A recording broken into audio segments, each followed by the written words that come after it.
Hello guys and welcome back to the channel. In today's video, I'll show you how to reserve your username on WhatsApp before someone else claims it. If you've been waiting for this feature or want to secure your preferred username, this video is for you. So without wasting any more time, let's get started. The first thing you need to do is open the App Store if you're using an iPhone or the Google Play Store if you're using Android. Search for WhatsApp and make sure your app is updated to the latest version. If an update is available, go ahead and install it. Once the update is complete, open WhatsApp. Now, tap on the settings icon in the bottom right corner of the screen if you're using an iPhone.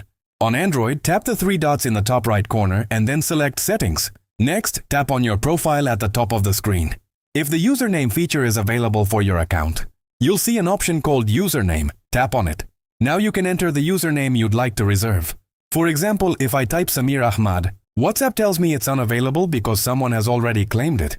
If your preferred username is available, you'll see a green check mark. Simply confirm it and your username will be reserved. Keep in mind that this feature is being rolled out gradually. So if you don't see it yet, make sure your app is updated and check again later. That's all for this video. If you found it helpful, don't forget to like, subscribe, and turn on notifications so you never miss future WhatsApp tips and tutorials. Thanks for watching, and I'll see you in the next video.